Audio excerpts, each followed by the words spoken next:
नमस्कार. माझ्या यूट्यूब चॅनलमध्ये तुम्हा सर्वांचे खूप खूप स्वागत आहे. आजच्या व्हिडिओमध्ये आपण पाहणार आहोत 60+ नंतर हे 5 ड्रायफ्रूट्स स्लो पॉयझन आहे जे वयस्करांनी खाणे ताबडतोब बंद करावे. तर कोणते आहे ते 5 ड्रायफ्रूट्स तेच आपण पाहणार आहोत, जे ड्रायफ्रूट्स खाल्ल्यामुळे आपल्याला स्लो पॉयझन होऊ शकते. तर चला तर मग पाहूया. तुम्हाला माहीत आहे का की सुमारे 70% वयस्कर लोक दररोज असे काही सुकेमेवे खातात जे त्यांच्या आरोग्याला हळूहळू नुकसान पोहोचवत असतात. हे मेवे शरीरात सूज निर्माण करतात, स्नायू कमकुवत करतात, वाईट कोलेस्ट्रॉल वाढवतात आणि जसं जसं वय वाढतं तसं तसं चालणं, जिना चढणं किंवा घरात फिरणं सुद्धा अवघड होऊ लागतं. आणि धक्कादायक गोष्ट काय आहे माहीत आहे? हेच मेवे लोकांना हृदयासाठी अति चांगले, कार्बोहायड्रेट म्हणून उत्तम, हेल्दी फॅट्स असे सांगून बाजारात मोठ्या प्रमाणात विकले जातात.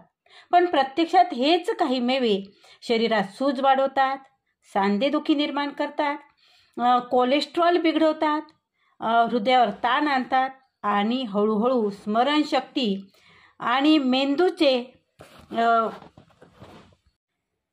आरोग्य खराब करतात. यामध्ये एक खास मेवा असा आहे की जो जर वारंवार खाल्ला तर तो रक्तातील साखर वाढवतो. मधुमेहाचा धोका तुम्हाला उत्पन्न होऊ शकतो किंवा मधुमेहाचा धोका वाढवतो आणि हाडाची ताकद कमी करतो. आणि सगळ्यात भीतीदायक गोष्ट म्हणजे हा मेवा बहुतेक सगळे वयस्कर लोकांच्या रोजच्याच खाण्यात सगळ्या वयस्कर लोकांच्या रोजच्याच खाण्यात असतो. आणि अजूनही ते खाण्यासाठी सगळेजण कसा तब्येतीसाठी चांगला आहे याची ती शिफारसच केल्या जाते. पण काळजी करू नका, कारण आज आपण अशा 5 प्रकारच्या सुक्या मेव्याबद्दल बोलणार आहोत की जे वयस्कर लोकांसाठी धोकादायक ठरू शकतात. सुरुवात करूया अशा मेव्यापासून जे शरीराला शांतपणे त्रास देतात. त्यानंतर पाहूया 5 असे सुके मेवे जे खरंच फायद्याचे आहेत, जे तुमच्या मेंदू मजबूत ठेवतात, शरीरातील सूज कमी करतात आणि स्नायूंना मजबूती देतात. जर तुमचं वय 60च्या पुढे असेल, 60+ असेल किंवा तुमच्या घरात आई, बाबा, आजी, आजोबा यांच्याकडे तुम्ही काळजीपूर्वक लक्ष ठेवत असाल तर हा व्हिडिओ मात्र तुमच्यासाठी खूप उपयोगाचा ठरेल. आणि शेवटपर्यंत नक्की पहा, कारण यामध्ये 4थ्या क्रमांकाचा एक असा मेवा आहे ज्यात एक लपलेलं घटक आहे जो फार कमी लोकांना माहीत आहे, पण तो खूप घातक आहे.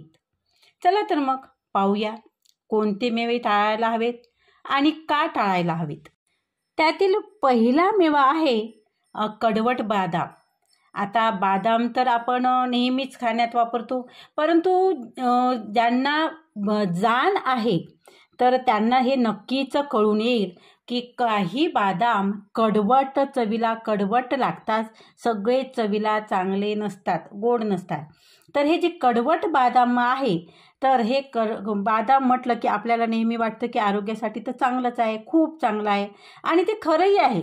पण सगळे बदाम हे सारखे नसतात. काही बदाम कडवट असतात, विशेषतः जे कच्चे खाल्ले जातात आणि ते आरोग्यासाठी अतिशय धोकादायक ठरू शकतात. सामान्य बदाम हे पौष्टिक आणि सुरक्षितच असतात, पण कडवट बदामामध्ये अमायग्लॅडिन नावाचा एक रसायन असते जे आपल्या पचनात गेल्यावर सायनाइडमध्ये बदलते आणि सायनाइड हे विषारी असते. हे आपल्या शरीरातील प्राणवायू वापरण्याच्या क्षमतेवर थेट परिणाम करत असतं. फक्त 4-5 कच्चे कडवट बदाम खाल्ले तरी चक्कर येणे, मळमळ करणे, गोंधळ असे काहीतरी विचित्र वाटू शकते. आणि जर 10पेक्षा जास्त खाल्ले तर तीव्र विषबाधा होऊ शकतो आणि त्यानंतर तुम्हाला रुग्णालयातसुद्धा दाखल होण्याची वेळ येऊ शकते. तुमचं वय जसं जसं वाढतं तसं तसं शरीरातून विषारी घटक बाहेर टाकण्याची ताकद ही मात्र कमी होते आणि त्यामुळे थोडक्यात हा धोका मोठा असतो. आणि म्हणून हे कडवट बदाम शिजवले, भाजले किंवा काही प्रक्रिया आणि त्यानंतर जर खाल्ले तर ते मात्र सुरक्षित असतात. पण काही आरोग्य तज्ज्ञ कच्चेच खा, ते नैसर्गिक असतात असे सांगतात. ते खरंच धोक्याचे आहे. सर्वच बदामाबद्दल आपण बोलत नाही, तर जे चवीला कडवट बदाम लागतात ते मात्र खाणं टाळावं, कटाक्षाने टाळावं. कडवट बदाम अनेकदा जर्दाळूच्या बी म्हणून विकले जातात किंवा काही ठिकाणी डिटॉक्ससाठी त्याचा वापर होतो असेही सांगितले जाते. पण लक्षात ठेवा, सायनाईडमध्ये कोणतंही डिटॉक्स नसतं आणि म्हणून वयस्कर लोकांना जर स्वतःला उत्साही, ऊर्जावान आणि स्वावलंबी ठेवायचे असेल तर हे कडवट बदाम पूर्णपणे टाळायला हवेत. पण ही यादी इथेच थांबत नाही. दुसरा मेवा आहे शेंगदाणे. शेंगदाणे म्हणजे आपल्या घरात नेहमी असलेले, स्वयंपाकघरात सहज मिळणारे, किंवा त्याला असं म्हणतात की ते गरिबाचा काजू असं सुद्धा त्याला संबोधलं जातं. कमी खर्चाचा एक खवय्याचा खास मेवा आहे. कधी भेळीत टाकले जातात, कधी शेंगदाण्याची चटणी बनते किंवा पोह्यामध्ये टाकले जातात. पण वयस्कर लोकांसाठी मात्र हे जरा काळजीपूर्वकच वापरायला हवे. खरं म्हणजे शेंगदाणे सुकेमेवे नाहीत, ते एक कडधान्य आहे. कारण ते मातीत खाली उगवलं जातं आणि म्हणून त्याच्यावर सहजपणे बुरशीचा प्रादुर्भाव होतो आणि त्यातून ॲफ्लाटॉक्सिन नावाचं विषारी घटक तयार होतं, जो तुमच्या शरीरासाठी खूप घातक असते. या विषारी घटकामुळे शरीरातल्या पेशींना हानी पोहोचते, रोगप्रतिकार शक्ती तुमची कमकुवत होते आणि हळूहळू काही गंभीर आजार जसे की कर्करोग होण्याचा मोठा धोका वाढतो. वय वाढलं की आपले शरीर अशा प्रकारच्या विषारी गोष्टी आधीसारखं लवकर बाहेर टाकू शकत नाही. आणि म्हणूनच जरी पूर्वी शेंगदाणे खाल्ल्यामुळे कधी काही तुम्हाला त्रास झाला नसेल तरीही आता यकृतावर ताण येऊ शकतो, सतत थकवा जाणू शकतो आणि शरीरात सौम्य सूज राहू शकते, जी लक्षातही येत नाही. त्याचबरोबर शेंगदाण्यामध्ये ओमेगा 6 फॅट ॲसिड असतं आणि ते भरपूर प्रमाणात असतं. शरीराला हे थोड्या प्रमाणात हवं असतं, पण ते जास्त झालं की शरीरात ओमेगा 3 आणि 6 चा समतोल मात्र बिघडतो आणि यामुळे शरीरात सूज वाढते आणि त्या सुजेमुळे सांधेदुखी, थकवा, रक्तभिसरण मंद होणे आणि स्मरणशक्ती कमी होणे अशा अनेक समस्या तुम्हाला सुरू होऊ शकतात. आणखी एक महत्त्वाची गोष्ट, जर तुम्ही रक्त पातळ करणारी गोळी घेत असाल तर हे अजूनच तुम्हाला ते गंभीर स्वरूपाचं ठरू शकतं. शेंगदाण्यामध्ये व्हिटॅमिन के असतं, जे अशा औषधाच्या परिणामात अडथळा आणू शकतं आणि त्यामुळे रक्ताच्या गाठी होणे किंवा अचानक रक्तस्राव होण्याचा धोका वाढतो. आता तुम्ही म्हणाल की शेंगदाण्यापासून बनवलेले पनीर, बटर तरी चालतात का किंवा चालेल का? नाही. बाजारात मिळणारे बहुतांश पनीर, बटर हे साखर, मीठ आणि जाडजूड तेलाने भरलेले असते.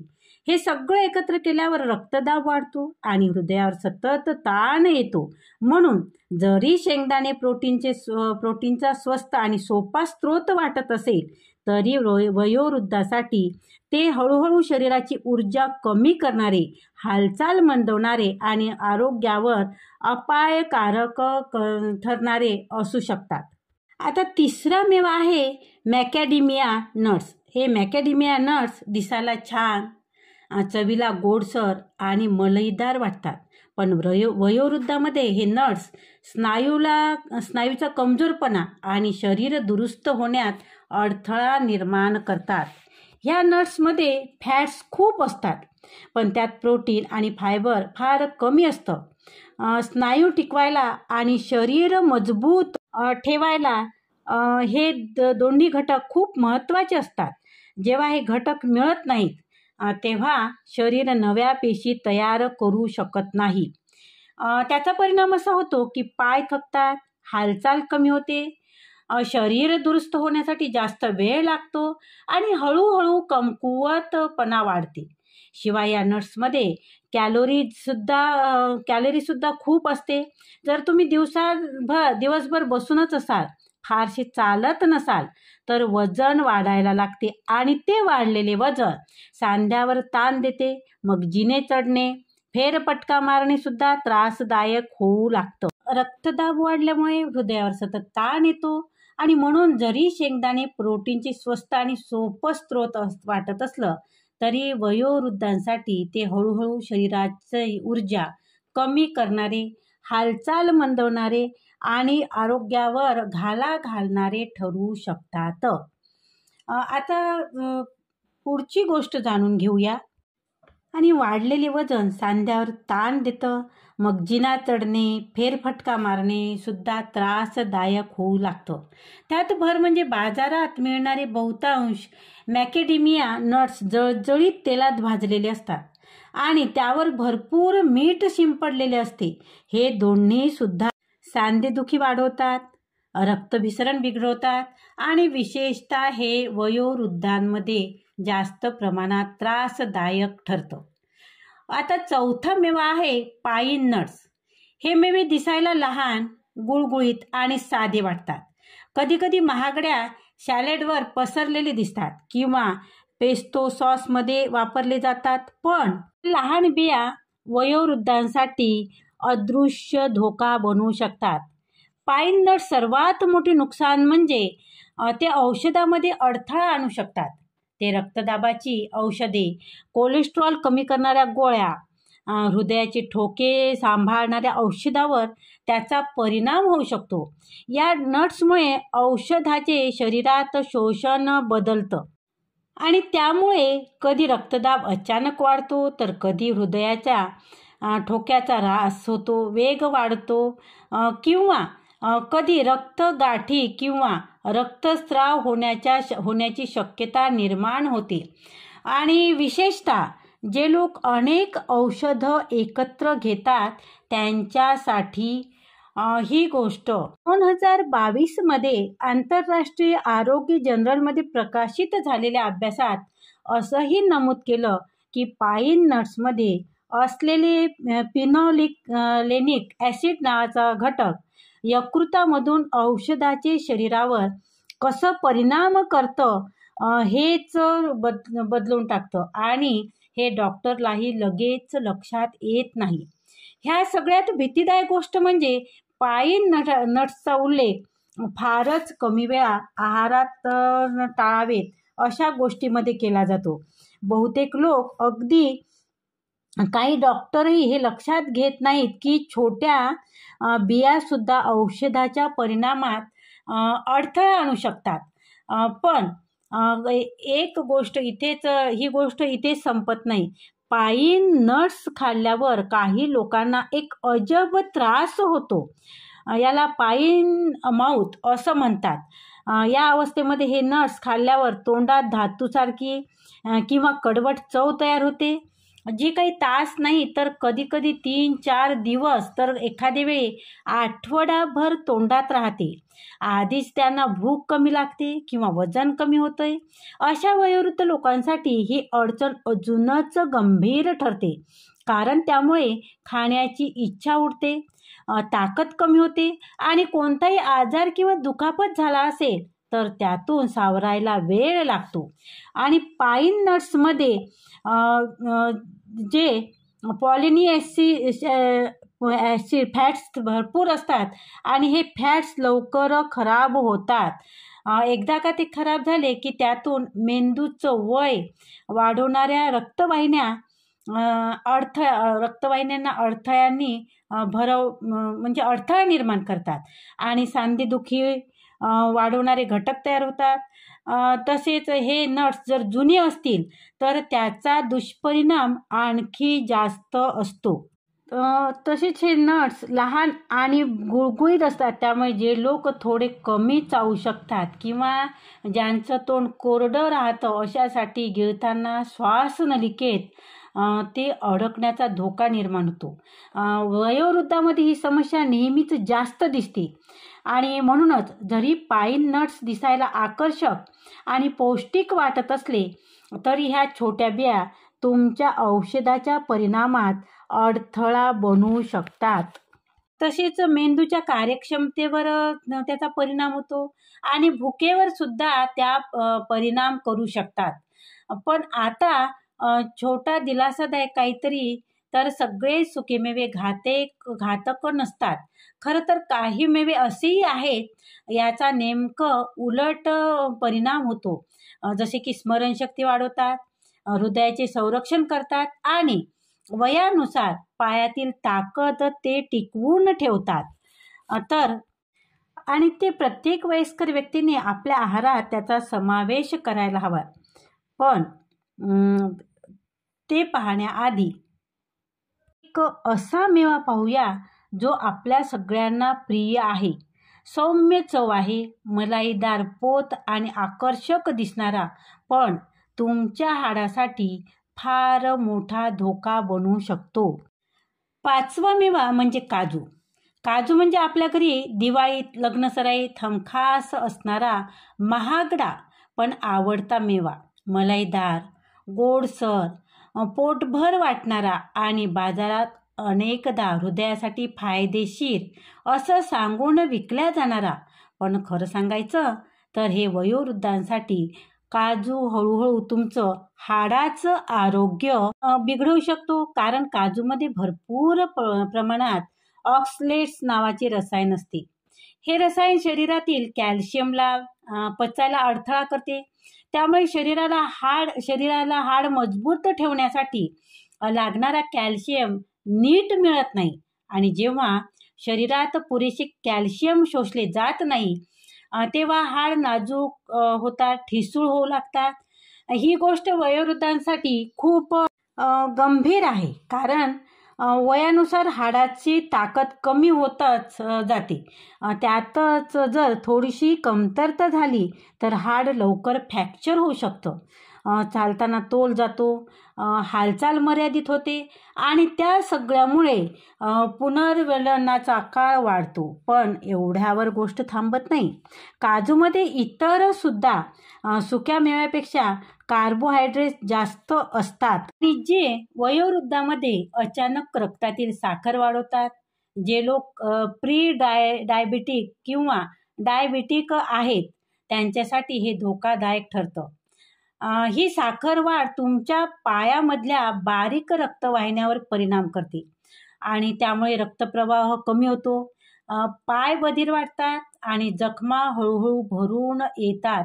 शिवाय काजूमुळे तुमच्या मूत्रपिंडात खडे होण्याचा धोका देखील वाढतो. तेच ऑक्सलेट्स मूत्रपिंडात साठू लागतात आणि जर तुम्ही पाणी कमी प्यालात तर ही समस्या अधिक गंभीर होऊ शकते. आणि पाणी कमी पिणे ही एक सामान्य सवय वयोवृद्धामध्ये दिसते. एक महत्त्वाचा मुद्दा म्हणजे काजू गुळगुळीत आणि घट्ट असतात. ज्याचं तोंड कोरडं राहतं आणि दातांची ताकद कमी आहे त्यांच्यासाठी हे गिळताना थोडं अडचणीचं ठरू शकतं. श्वासनलिकेमध्ये अडकून नलिकेचा त्रास होऊ शकतो. आणि म्हणूनच जरी काजू म्हणजे श्रीमंताचं प्रतीक, चविष्ट आणि आकर्षक वाटत असले तरी हे हळूहळू तुमच्या हाडांना, मज्जातंतूंना, मूत्रपिंडाला आणि आरोग्याला नुकसान पोहोचवतात। जर तुम्ही वयाच्या प्रत्येक टप्प्यावर विचारपूर्वक आणि आरोग्यदायी खाण्याचा प्रयत्न करत असाल तर मात्र हा मेवा तुमच्या यादीतून काढून टाकणं योग्य ठरेल। आत्तापर्यंत आपण पाहिलं की काही सुक्या मेव्यामुळे आपले आरोग्य खराब करतात, पण काही सुके मेवे असतात जे आरोग्य आपल्याला परत मिळवून देतात। आता आपण तेच पाहणार आहोत। असा एक खास सुकामेवा ज्यात मेंदूला धार देणारे, हृदयाचे रक्षण करणारे आणि पायांना ताकद देणारे नैसर्गिक घटक भरपूर प्रमाणात आहेत, जे तुमचे आरोग्य वय वाढल्यानंतरही मजबूत ठेवतात। हे असे काही सुकेमेवे आहेत जे प्रत्येक वयोवृद्धाने आपल्या रोजच्या आहारात आवर्जून समाविष्ट करायला हवेत। पहिला सुकामेवा आहे जे तुमचं आरोग्य चांगलं राखू शकतं, तर त्यात पहिला आहे चेस्टनट। इतर सुक्या मेव्याप्रमाणेच वाटणारा हा मेवा थोडा वेगळा आहे। चेस्टनटमध्ये फॅट्स खूपच कमी असतं, अगदी कमी प्रमाणात असतं आणि त्याऐवजी कॉम्प्लेक्स कार्बोहायड्रेट्स आणि फायबर भरपूर प्रमाणात असतात। याचा फायदा असा होतो की शरीराला हळूहळू आणि सतत ऊर्जा मिळत राहते, पोट भरल्यासारखं वाटते आणि पचन व्यवस्थित राहतं आणि तेही शरीरावर भार न टाकता। यात एक खास गोष्ट म्हणजे चेस्टनटमध्ये व्हिटॅमिन सी भरपूर असते, जे बहुतेक सुक्या मेव्यामध्ये नसतं। तसेच व्हिटॅमिन ई आणि अँटीऑक्सिडंट्स असतात, जे शरीरातील सूज कमी करतात आणि तुमचं वयानुसार स्नायूंना कमकुवत होण्यापासून ते वाचवतात। एका अभ्यासात असे दिसून आले आहे की नियमित चेस्टनट खाल्ल्यामुळे रक्तातील साखर नियंत्रणात राहते आणि वाईट कोलेस्ट्रॉल कमी होतं। त्यामुळे ज्येष्ठांचं हृदय आणि तुमच्या शरीराचं चयापचय योग्य राहावं यासाठी हे चांगला पर्याय आहे। हा मेवा भाजून खाल्ल्यास अतिशय चविष्ट लागतो। त्याचं पीठ करूनही वापरता येते किंवा भात, उपमा, पुलाव यासारख्या पदार्थामध्ये चिरून टाकता येतो। पण लक्षात ठेवा, इतर सुक्या मेव्याप्रमाणे तो टिकत नाही, म्हणून तो हवाबंद डब्यात थेट फ्रीजमध्ये ठेवतात। भाजलेला चेस्टनट गरम मूग, ज्वारीचा किंवा सातूच्या भाकरीसोबत खाल्ला जातो किंवा फारच स्वादिष्ट आणि शरीराला बळ देणारा प्रकार तुम्ही कसा खाता ते तुम्ही सांगू शकतात। दुसरा आहे बादाम। आता आपण बादाममध्ये दोन प्रकार पाहिले होते, कडू बादाम आणि हे आता दुसरा तुमच्या शरीरासाठी ज्याचा योग्य उपयोग होतो किंवा चांगला आहे, तर ती बादाम म्हणजे केवळ कुरकुरीतच खाणं नाही, तर ती एक अशी सवय आहे जे तुमचं संपूर्ण आरोग्य मजबूत ठेवू शकतो। विशेषतः वय वाढत असताना बदामात भरपूर प्रमाणात कॅल्शियम असते, मॅग्नेशियम असते आणि शरीरासाठी चांगले फॅट्ससुद्धा त्याच्यात असतं, जे हाडं, स्नायू, हृदय आणि मेंदू या सर्वासाठी चांगला उपयोगी येतं। वयाचं 60+ पुढे म्हणजे 60+ नंतर सुद्धा ते हाडाची ताकद आपोआप वाढवतं। तर काय होतं ना की 60+ नंतर तुमच्या हाडाची ताकद आपोआप कमी होऊ लागते आणि मग फक्त एखाद्या पावलात सुद्धा कधी कधी फ्रॅक्चर होऊ शकतो। पण बादाम हे टाळण्यासाठी म्हणजे तुमचं पडणं, फ्रॅक्चर होणं हे टाळण्यासाठी बादाम हा एक साधा आणि प्रभावी उपाय आहे। बादामात असलेले कॅल्शियम हे हाड मजबूत करतं आणि मॅग्नेशियम त्याचप्रमाणे शरीरात योग्य शोषण होईल याची खात्री करतं, म्हणजेच ते हाडापर्यंत पोहोचवतं, नसामध्ये साचून राहत नाही। आणि फक्त हाडासाठीच नाही, तर बदाम स्नायूंना टिकवून ठेवतात। यामध्ये वनस्पतीजन्य प्रोटीन आणि चांगले फॅट्स असतात, जे स्नायूचं क्षरण थांबवतात। हे महत्त्वाचं आहे, कारण वय वाढल्यानंतर पडणं, घसरणे हे अशक्तपणामुळेच घडते. जर्नल ऑफ न्यूट्रिशनमध्ये छापून आलेल्या एका दीर्घकालीन अभ्यासात असे आढळून आले की जे वृद्ध लोक नियमित बदाम किंवा असे मेवे खात होते त्यांचं शरीर अधिक सशक्त राहिलं आणि अशक्तपणा खूपच कमी झाला. बदाम हे फायबरचे नैसर्गिक स्रोत आहे, त्यामुळे पचन चांगलं राहतं, पोट साफ होतं, जे वयस्कर लोकांसाठी फार महत्त्वाचं आहे. आणि त्यामुळे पोट फुगणं, बद्धकोष्ठता यासारख्या गोष्टी कमी होतात आणि ऊर्जाही टिकून राहते. शिवाय त्यातील चांगले काही फॅट्स कोलेस्ट्रॉल कमी करतात, त्यामुळे रक्तभिसरण सुधारते आणि स्ट्रोकचा धोका मात्र कमी होतो. आणखी एक महत्त्वाची गोष्ट म्हणजे बदामाच्या सालीमध्ये भरपूर अँटीऑक्सिडंट्स असतात जे मेंदूच्या वृद्धत्वावर ताबा ठेवतात, म्हणजेच स्मरणशक्ती, स्पष्ट विचार आणि लक्ष केंद्रित करणे यासाठी खूप उपयोगी ठरतात. आणि म्हणूनच जर असा एकच मेवा हवा असेल जो हाड, स्नायू, हृदय आणि पचन आणि मेंदू याचं एकत्र रक्षण करतो, तर बदाम हा ऑल इन वन तुमच्यासाठी पर्याय ठरू शकतो. आता तिसरा मेवा आहे अक्रोड. अक्रोड म्हणजे खरंच निसर्गाची कमाल उदाहरण आहे बघा. बघा ना, ते दिसायलाही लहानसा मेंदू वाटतो नाही का, आणि त्याचा उपयोगही मेंदूसाठीच अगदी थेट. अक्रोड हे वयोवृद्धांच्या मेंदूच्या आरोग्यासाठी सर्वात फायदेशीर मेव्यापैकी एक आहे. यामागचं रहस्य म्हणजे अल्फा लिओनिलिक ॲसिड, जे एक ज्यालाच आपण ALA म्हणजेच अल्फा लिनोलेनिक ॲसिड हे एक प्रकारचे वनस्पतीजन्य ओमेगा 3 फॅटी ॲसिड आहे. हे मेंदूच्या पेशींना लवचिक आणि मजबूत ठेवतं, जेणेकरून लक्ष एकाग्र राहतं, स्मरणशक्ती साफ राहते आणि विचारशक्ती कमी होत नाही. अक्रोड हे केवळ मेंदू मजबूत करत नाही, तर ते संरक्षणही करतात. यामध्ये पॉलिफेनॉक्स नावाचं घटक असतं, त्यामुळे अक्रोडमध्ये आपल्याला पॉलिफेनॉल्स नावाचा घटक असते, जे मेंदूत होणारी सूज, ऑक्सिडेटिव्ह स्ट्रेस यावर ताबा ठेवतं आणि त्यामुळे वय झाल्यावर मेंदू झपाट्याने कमकुवत होत नाही. अक्रोडमध्ये असलेले अँटीऑक्सिडंट्स खालील खास असतात, काहीसे खास असतात. ते थेट मेंदूपर्यंत पोहोचतात, कारण ते मेंदू आणि रक्त यांच्यामधील संरक्षणाची भिंत पार करू शकतात आणि मग मेंदूतील पेशींना अशा घातक गोष्टीपासून वाचवतात, ज्या स्मरणशक्ती कमी होण्याचं आणि मेंदूचा वेग कमी होण्याचं कारण बनतात.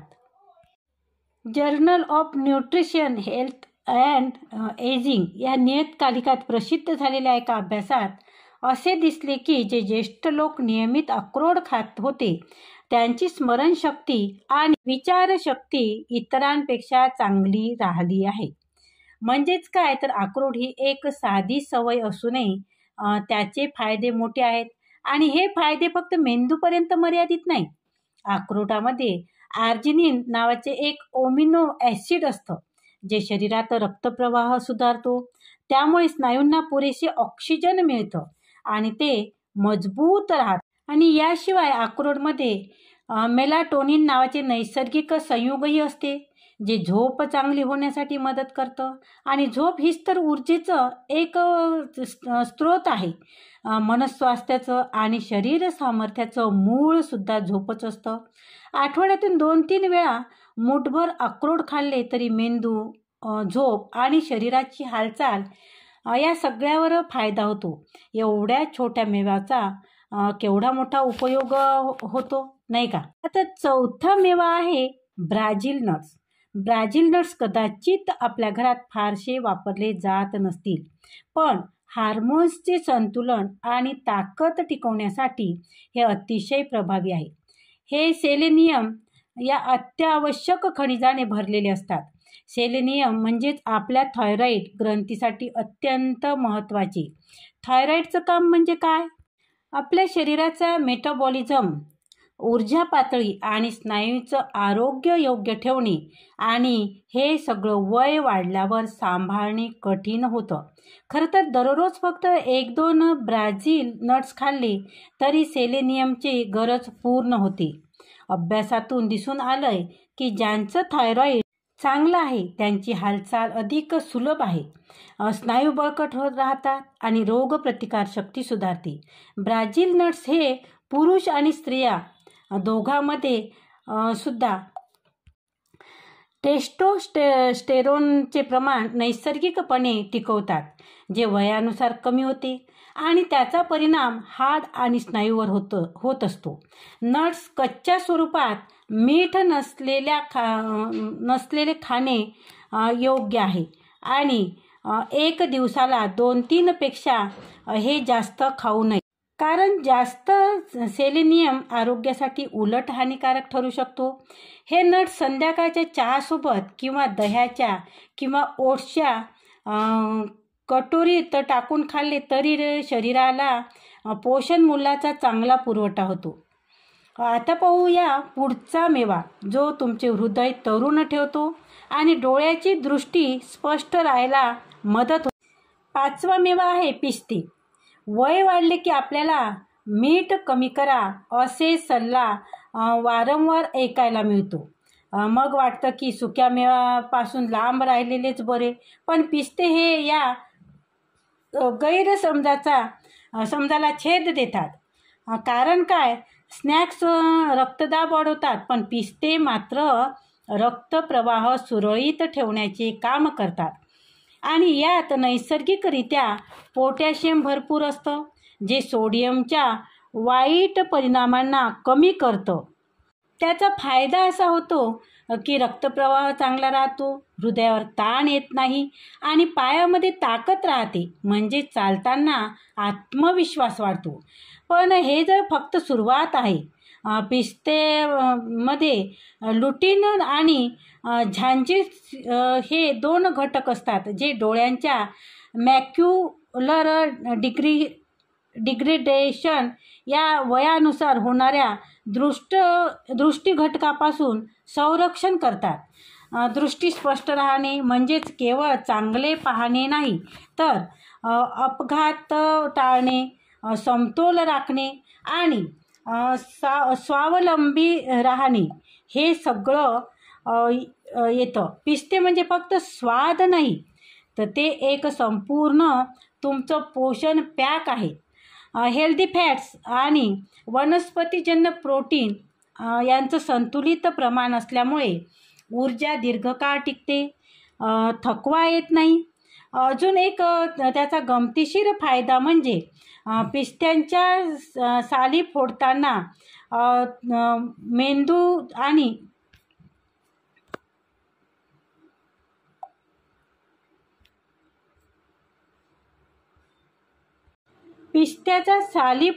मेंदू आणि हात याचा समन्वय टिकतो, म्हणजे हात डोळ्याचे कोऑर्डिनेशन आणि बारीक हालचालीचे कौशल्य राखलं जातं, जे वय वाढल्यावर हळूहळू कमी होऊ लागतं.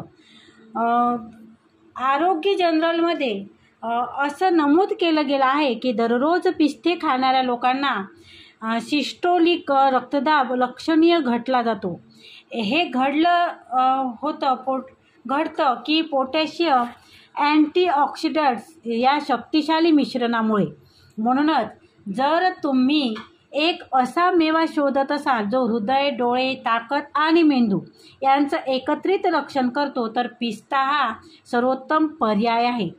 तर मित्रांनो, वय वाढणं थांबवता येत नाही, पण वयानुसार येणाऱ्या त्रासांना दूर ठेवण्याचे शहाणपण आपल्या हातात आहे. आरोग्याची कमतरता ही नशिबाची नाही, तर चुकीच्या सवयीचा परिणामसुद्धा असतो.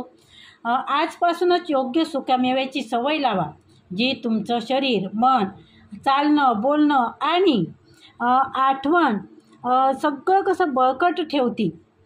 तर ताकद वाढवेल, स्मरणशक्ती आणि उत्साह हे वयावर नाही तर त्या आहारावर अवलंबून असतात. आजचा हा एक छोटासा बदल उद्याचं मोठं आयुष्य घडू शकतो. आणि म्हणून उद्यावर ठेवू नका, आजपासूनच सुरुवात करा. आणि हो, तुमचा अनुभव कसा होता, यापैकी कोणता मेवा तुम्हाला आधीपासून तुम्ही खात होता आणि कोणत्या नव्याने घ्यायचा विचार करताय, ते तुम्ही खाली कमेंट्स करून नक्की सांगा. तसेच व्हिडिओ जर आवडला असेल तर व्हिडिओला लाईक करा, व्हिडिओला कमेंट करा, व्हिडिओ शेअर करा आणि चॅनलवर जर नवीन असाल तर चॅनलला सबस्क्राईब करा. धन्यवाद.